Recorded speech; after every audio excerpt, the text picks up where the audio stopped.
Shalom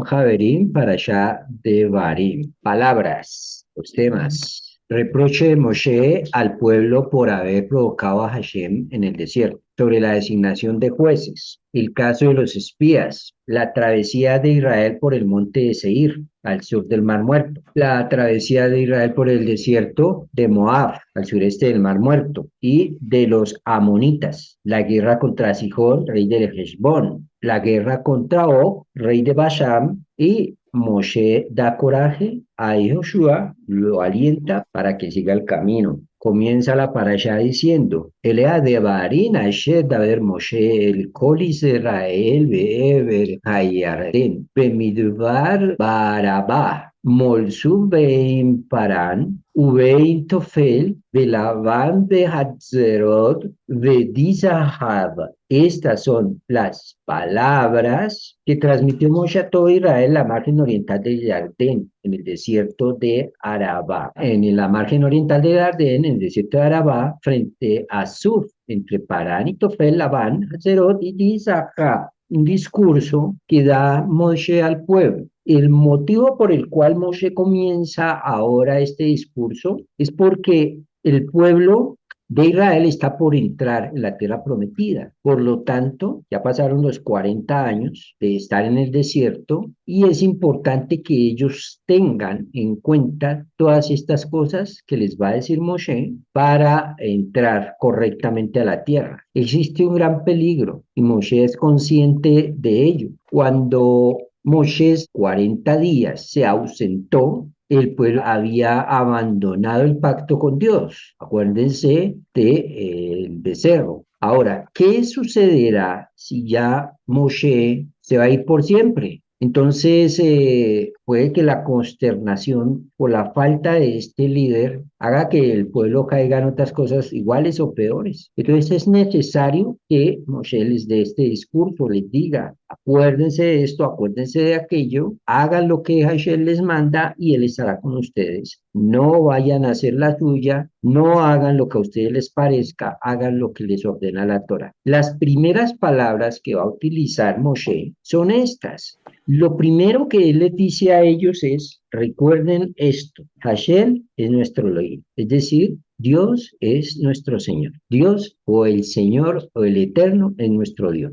Y estas palabras son muy dignas de Moshe para empezar su relato, su discurso de esta parashá. Esto es lo que tiene Moshe en su mente y comienza así con lo más importante, tal como lo hizo Dios con los 10 mandamientos, con el tema del Shema Israel también. Entonces, él les dice que ya estuvieron bastante tiempo acampando en aquel monte. Hablábamos que la estadía en el desierto, miren, en la jerga popular cristiana y sobre todo en la jerga evangélica, se cree que el desierto es un momento de estar en el desierto, es estar en la mala, pero en realidad si usted estudia, el desierto no es eso. En el desierto ellos tenían todas las condiciones para ir a todo dar. Miren, ellos en el desierto no tenían que preocuparse de que otro pueblo los fuera a asaltar. Tenían la nube protectora de Dios, tenían la columna que los guiaba, tenían la columna de fuego en la noche que les alumbraba, que les daba calor, tenían la nube que les protegía de la inclemencia, tenían la protección divina que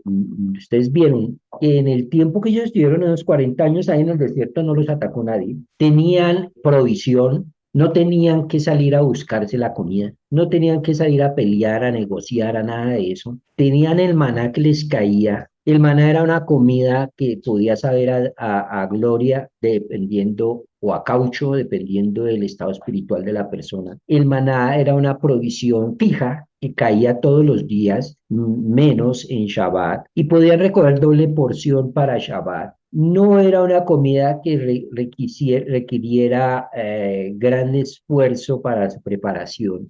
No era una comida que requiriera un gran desgaste, tumbar árboles para leña y cosas por el estilo, además porque no había. Entonces era una comida fácil de digerir, Era una comida que ni siquiera les producía a hacer de sus necesidades en el desierto, porque el 100% de esa energía se consumía, no había nada que arrojar, botar. No tenían entonces que ponerse a pensar qué comeremos y qué vestiremos. La ropa que tenían crecía con ellos, se mantenía con ellos. El calzado siempre se mantenía. No tenían necesidad de absolutamente nada en lo económico, no tenían angustias económicas. Y entonces, ¿qué tenían que hacer ellos en esos 40 años si todo lo tenían? ¿Para qué Dios les dio esa provisión especial en la que no tenían que preocuparse de nada para poder estudiar Torah? La obligación de ellos era estudiar Torah y poder entrar preparados tanto física como mental, intelectual y espiritualmente para tomar la tierra en posesión, la tierra que Dios le ha prometido a sus ancestros. Y por lo tanto, ellos estuvieron acampando en un lugar ideal para vivir. Y por lo tanto, es que la primera generación del desierto no quería entrar a la tierra prometida en su interior, en su parte eterna. No querían entrar a la tierra prometida y buscaron cuanto excusa hubo, porque entrar a la tierra prometida implicaba ahora sí ir primero a pelear. ¿A quién es el que le gusta salir a pelear? A ir a la guerra. Segundo, obviamente que iban con Dios y la victoria era de ellos y hacían lo que Dios les mandaba. Pero ir a la guerra es ir a la guerra, de todas maneras, a uno, ahí siempre hubo un ingrediente ahí de temor, ahí siempre un ingrediente de nervios, de incertidumbre. Y ahora que tomaran posesión de esa tierra, tenían que ponerse a cultivarla. Y cultivar eso no es que sea tan fácil. Requiere de esfuerzo, requiere de sudar la gota, requiere además de tener emuná, de tener fe, porque hay que esperar que llueva. Esa tierra no es como la tierra de Egipto de donde venían ellos. Ahí había que ejercer la emuná, la fe, para poder depender de Dios que lloviera y esa tierra diera su fruto. Tenían que recoger ese fruto, tenían que comercializarlo, tenían que distribuirlo, tenían que prepararlo, tenían que, como todos los días, es un ciclo inacabable de preparar la comida, servir la comida, comer, lavar otra vez en lo que se preparó la comida y en lo que se sirvió esa comida, volver y preparar, volver y comer, volver y lavar, volver a preparar, y eso es un ciclo que no termina y requiere de mucho esfuerzo. Entonces, todo eso es un gran esfuerzo el que se requiere para poderlo vivir, mientras que en el desierto, ¿cuál era el afán? Vivían a todo dar, ¿sí? Vivían en la casa de papá, no tenían que preocuparse por nada. Entonces, salir de esa circunstancia siempre es que requiere la valentía, por eso se le dice a Josué, esfuérzate y sé valiente. A Josué no le dice otra cosa, no le dice tenga fe, ni le dice nada, le dice esfuércese y sea valiente. ¿Sea valiente en qué? En dejar la comodidad que tiene e irse a conquistar nuevas tierras. Y esfuércese en hacer lo que Dios le manda que debe hacer. Y entonces, esos 40 años de estudio de Torah tendrán validez, porque el estudio de la Torah, si no se aplica, no tiene validez. El estudio de la Torah se aplica en el diario vivir, donde hay que salir a luchar la comida, donde hay que salir a estudiar, donde hay que salir a pagar los servicios, donde se perdió un cliente, hay que buscar otro cliente para poder sostenerse, para poder cumplir deseos, para poder pagar el estudio de los hijos, para poder cumplir con seguir creciendo. El ideal no es que ya tengo esto y ahí me quedo, tengo que crecer. Entonces, el aprender Torah, el crecer intelectualmente también tiene que ver con aplicar ese crecer intelectualmente. Ese crecimiento que tuvieron en el desierto tenían que aplicarlo en la vida práctica, poner en práctica en la tierra de Israel, en donde muchos de los preceptos realmente se pueden cumplir. ¿Qué preceptos podían ellos cumplir estando en el desierto? Algunos, no todos. ¿Cómo es que vas a hacer negociaciones económicas si no necesitas negociar nada porque estás en el desierto y todo lo recibes? ¿Cómo es que vas a tener que lidiar con el que quiera pasar por encima de ti y querer hacer negocios con pesas y medidas falsas, sin, en el desierto no había nada de eso. ¿Cómo es que tú puedes tener un gobierno para dirimir casos que en el desierto prácticamente no se daban? Porque no había la competencia que exige el diario vivir. Entonces,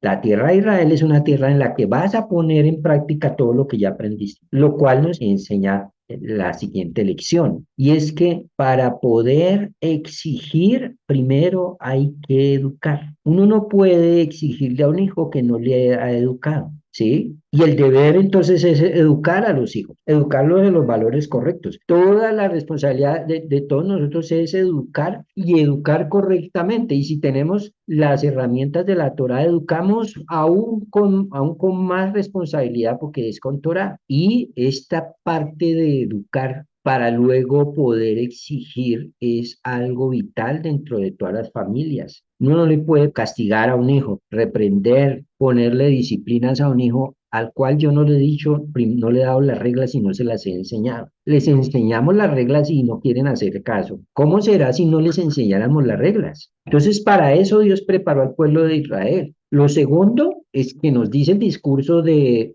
Moshe, es que el motivo por el cual el pueblo ingresa a la tierra de Israel, no es por lo bonitos que sean ellos, no es porque se lo merezcan, no es porque sean unos duros. Ellos entran a la tierra por los méritos de los patriarcas. ¿Qué méritos podían haber hecho en el desierto? A menos que no unirse a los rebeldes, a los que armaron problema y a los que armaron bochincha en el desierto. Eso fue el mérito de algunos, pero algunos otros habían nacido ahí en el desierto y ni siquiera habían visto esos problemas que tuvieron la primera generación. Entonces, les recordamos, muchachos, que no es por su esfuerzo, es porque Dios tiene esa promesa entregada a sus ancestros. Y el tercer punto es que aparentemente Moshe cambia el tema de relatar lo que sucedió con Yitro, que les asesoró para que nombre jueces que juzguen al pueblo, jueces que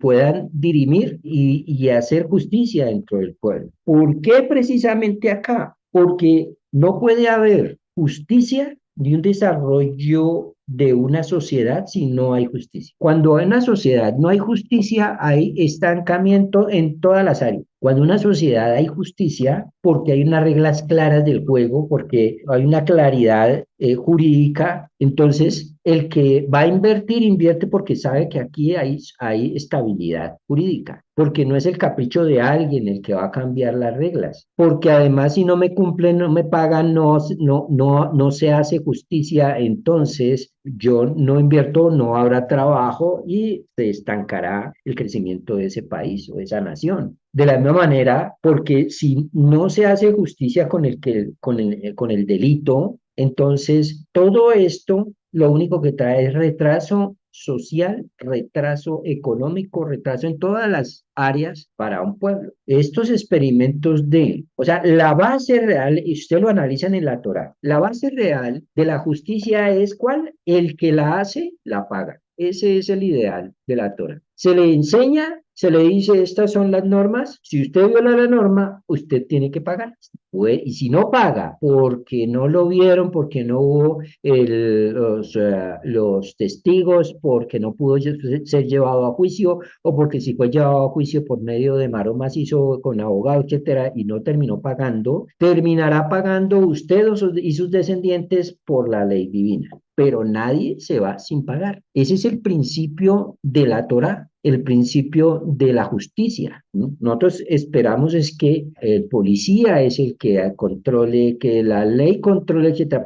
Podrán haber miles de leyes y de policías, pero si no hay una justicia que se haga valer y que no coneste el delito, no se va a parar esa fábrica de producir maldad. Pero por otro lado, si la sociedad es la que produce continuamente malhechores, hay dos opciones de pensamiento. Una, que es la humanista, que dice, pobrecitos, es que él roba porque no tiene trabajo. Es que ella se prostituye porque no tiene oportunidades. Es que él mata porque no tuvo donde ir a trabajar. No pudo estudiar, por lo tanto se dedica a matar. La pregunta que debemos hacer a muchos de ustedes es, miren en sus ancestros, donde hace 2 generaciones hacia atrás el analfabetismo era algo común, donde muchos de ellos vivían de una parcela, muchos no tenían la posibilidad de ir a estudiar. El estudio máximo era primaria. ¿Sí? Graduarse de bachillerato era como voy a hacer un posgrado y eso no era para cualquiera. Y sin embargo, no se dedicaron a robar ni a matar. Entonces, eso no es por eso, es porque la institución familiar está totalmente descompuesta. Está descompuesta la institución que forma valores y esos valores se forman en el ejemplo. Esos valores se inculcan en el ejemplo, no solamente en una cátedra, sino en el ejemplo. Para terminar con la corrupción, ¿en qué se debe trabajar? Pues en la fábrica que produce corrupción. ¿Y cuál es la fábrica que produce corrupción? En los hogares que permiten que el chico llegue con algo que no es de él, que permiten que el papá le pague a un policía para que no le ponga la multa y los hijos están viendo. Todo eso genera un círculo de formación de los valores que van a terminar en unos chicos que están saliendo a hacer daños en la sociedad. Y el que piense que es porque no tiene trabajo que él roba, que esto es un principio, digamos que es una idea incorrecta que procede del humanismo. Ya que van a entrar a la tierra prometida, tengan claro que tienen que tener líderes con valores en la Torá y tienen que tener jueces y tienen que tener policías para que eso funcione. Y tienen que respetarlos, porque eso es otro de los puntos en los que nuestra sociedad desgraciadamente ha caído terriblemente. No se respeta la autoridad. El que sale y le pega a un policía, le garantizo que fue una persona que no tuvo una educación correcta en casa. Que sale y le pega a un policía porque le pidió papeles o porque le tuvieron que detener para llevarse el carro a los patios o la moto, lo que sea. Todo eso denota una sociedad totalmente derruida y en los valores básicos, ni siquiera en los más sofisticados. Entonces, para poder entrar allá, deben tener ellos claro que se debe hacer justicia. No podrán progresar y vivir en la tierra prometida si no hay orden. Y el orden no es de derecha, el orden es orden, ¿sí? Un padre que impone disciplina a sus hijos y les dice deben bañar la boca, tienen que recoger los calcetines del suelo, tienen que llevar la ropa sucia a la canasta de la ropa sucia, tienen que recoger la basura, tenemos que barrer, todo eso, eso no es de derecha, eso es de gente que está sana mentalmente, ¿sí? Y eso ha llevado el pensar de esa manera a que la sociedad no respete a la autoridad. Claro, dentro de la autoridad que hay también, pues obviamente estamos diciendo que nuestra sociedad se tiene que enfrentar a una autoridad que también ha sido colocada con valores humanistas, ¿no? Por lo tanto, tenemos corrupción en todos los estamentos administrativos y de autoridad, por supuesto. Pero el principio para cambiar todo eso no va de arriba hacia abajo, no va del gobierno hacia mí, va de mi responsabilidad hacia afuera, va de adentro hacia afuera. El pensar que yo no tengo es por culpa de este gobierno, de este país, y por eso no tengo, es una gran falsedad. Prueba de ello es que usted puede irse a vivir a Europa, puede irse a vivir a Estados Unidos, a Canadá, va a encontrar también calles enteras de lo peor va a encontrar allá. ¿Por qué? Porque allá hay gente que tienen estropeado su cerebro y por lo tanto viven de esa manera, bien sea porque los tuvieron traumas, por lo que sea, pero allá vas a encontrar eso. Entonces el problema no es de allá ni de acá, el problema está en la persona. Y ahí es donde nosotros tenemos que trabajar mucho en cambiar nuestros valores y nuestros principios educativos de formación en la práctica para poder transformar sociedad. La sociedad no se transforma desde arriba hacia las personas. Sí se pueden crear políticas, sí se pueden crear algunas cosas de ayuda, etcétera, pero básicamente tienen que salir de nosotros. El otro principio que tenemos que mirar es que de lo que nos dice Moshe, obviamente que estamos analizando, es que el hecho de ir a la tierra de Israel no es algo optativo, sino que es un mandamiento. Dice, anda y ocupa tal como te ordenará Hashem, ocupa la tierra que Dios te ordena ir a ocupar. Es decir, no te quedes contento con lo que tienes, tienes que avanzar en la vida. La vida es un continuo avanzar. Fíjense la experiencia con las empresas que en algún momento fueron muy exitosas. Le pegaron donde era y se organizaron y sacaron una empresa grande. Bueno, va a ponerles el ejemplo. Kodak. Antes era, iba a comprar cámara y sacaba las fotos y tocaba mandar las fotos a un laboratorio para que las revelaran. Creo que eran como 12 fotos cada rollo, no me acuerdo eso, o 20, no me acuerdo. Y eso era el suspenso mientras salían las fotos para ver cómo quedó. Nuestras hijas, es impensable que uno tenía que sacar la foto y mandarla a que la revelaran, porque ellas toman fotos y ya las tienen en el celular y ya las tienen cualquier aparato toma fotos y las toma a una calidad impresionante. Antes había que, y una empresa se hizo famosa por eso, que era Kodak. Cuando aparece el mundo digital, cuando aparece la impresión digital, cuando aparecen las fotografías digitales, Kodak se quedó en el formato antiguo de revelar y murió. Y entonces no pudo meterse en el negocio ni prever que iba a suceder esto del mundo digital. Y eso fue muy seguramente porque sus creadores no previeron eso, no dieron, decir, no nos podemos estancar y creer que ya logramos el éxito por la eternidad. El éxito en algo siempre es relativo a una época. Estamos hablando de negocio. Y el prever para los cambios que pueden haber hacen que una empresa pueda ir perdurando y se vaya adaptando a las necesidades que van siendo del común, a los cambios que van sucediendo cada nada. Ahora con la inteligencia artificial, por ejemplo, seguramente van a desaparecer en menos de unos pocos años, por ejemplo, los call centers, ¿sí? Les garantizo que la inteligencia artificial va a responder todas esas llamadas. Entonces, los negocios se tienen que ir adaptando siempre a las realidades que se presentan. Lo mismo, entonces, es este punto. Debía irse adaptando a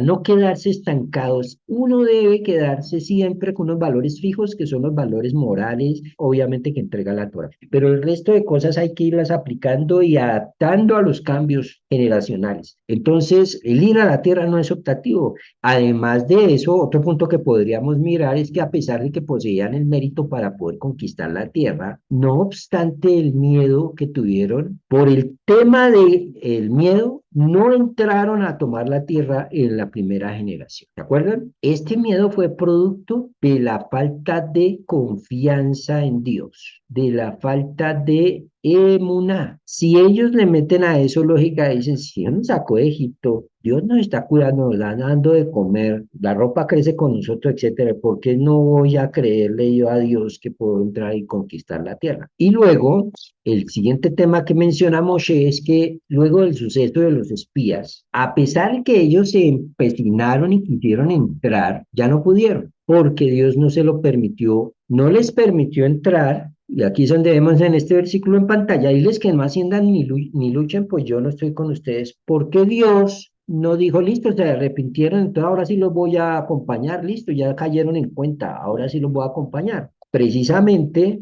porque no estaban listos, porque no tuvieron un arrepentimiento sincero. Si ellos se hubieran arrepentido sinceramente, entonces Dios los hubiera acompañado en el segundo intento para entrar a la tierra y no les hubiera ido mal. Y ese es uno de los graves problemas que a nosotros nos aqueja. De estos puntos que estamos analizando, el séptimo punto es que, continuando con el tema del mérito, de los patriarcas, les dice que este mérito lo tiene también el pueblo de Edom. Y les dice, no les vayan a hacer daño a ellos, ni van a tocar nada de su territorio. Y esto nos enseña que debemos dirigirnos a ellos con fraternidad. Entonces, ¿quiénes son los de Edom? Los descendientes de Saf, los árabes. No los provoquen, pues, no les daré a ustedes permiso de pasar a través del territorio de ellos, ni siquiera pisarlo, pues el monte Seir se los di a ellos como propiedad hereditaria de Saba, si no nos gusta. Y entonces, porque Dios se le había entregado como heredad a ellos esa tierra. Y a los pueblos que les dicen pueden entrar y conquistar, es porque esos pueblos habían tenido un comportamiento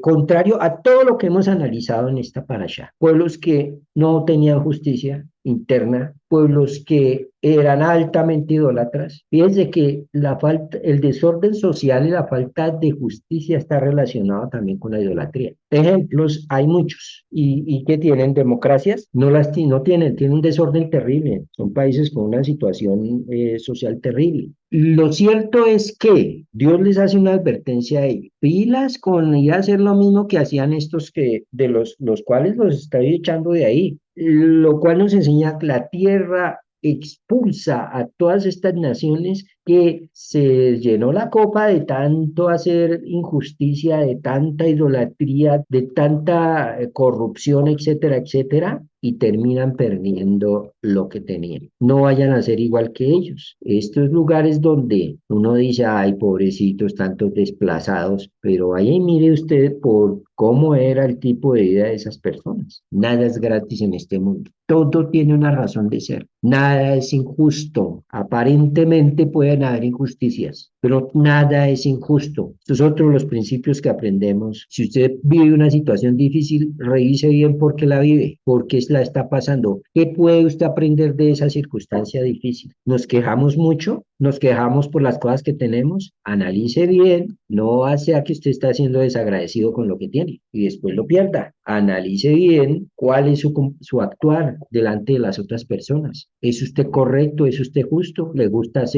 practicar la justicia, etcétera? Todo eso está conectado, si lo estudias a profundidad, con esta parashá del día de hoy. Bien, preguntas.